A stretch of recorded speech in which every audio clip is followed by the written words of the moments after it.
Welcome back, dear friends. Here with us to give us his take on today's historic arraignment, we are joined by the president of the Family Research Council, Tony Perkins. Tony, welcome. Sebastian, good to be with you. Jen, good to be with you as well.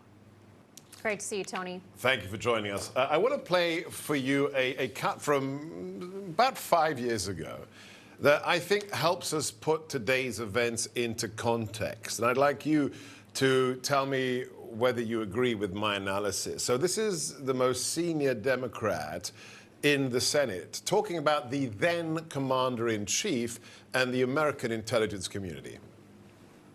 You take on the intelligence community, they have 6 ways from Sunday at getting back at you. So even for a practical, supposedly hard-nosed businessman, he's being really dumb to do this. Now, Sebastian, that's that fine sounds like the deep for state. a country like Venezuela or Cuba or North Korea to say the intelligence community can take out an elected president. That is, I think, the definition of the deep state, to have a senator of a party who is in leadership say that. That is the deep From state. New York. But that can also happen at the local level. Isn't what we witnessed today an example of that kind of banana republic politics, but happening in Manhattan, Tony? Yeah, I think it is. And Sebastian, I think as we looked at what the president had to say tonight, I was waiting. I wanted to hear what he had to say. Because, you know, quite frankly, this is the first time the president has had a platform since he left Washington. You know, he was cut off of social media. He's been denied the ability to speak to the American people. And tonight sounded like a dispatch from the front lines in the battle for the soul of America. And for the first time, I think many Americans got a really kind of a laundry list, if you will, of what this president has had to put up with since day one, all in one setting. I mean, we've had, you know, the campaign that was spied on, the Russian hoax, the Ukraine issue, the 2 impeachments, the raid on his home, now this indictment.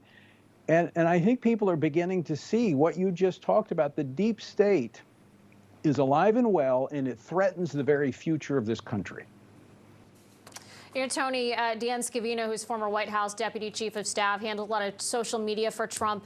He tweeted today, "The guardrails are off, a turning point for the United States of America. There is no going back." What does that mean to you? What does what happened today mean to you when you look at what's ahead for this country?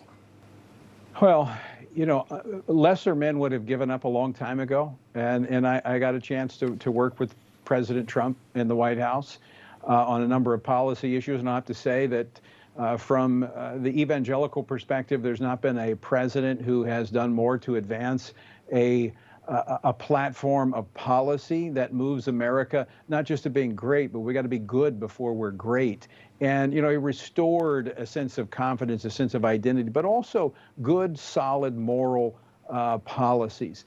Those things have been obliterated by this administration. And I think what the president did today is he's drawn a very clear way forward. And I like the way he ended his comments. We can make America great again, but we're going to have to fight.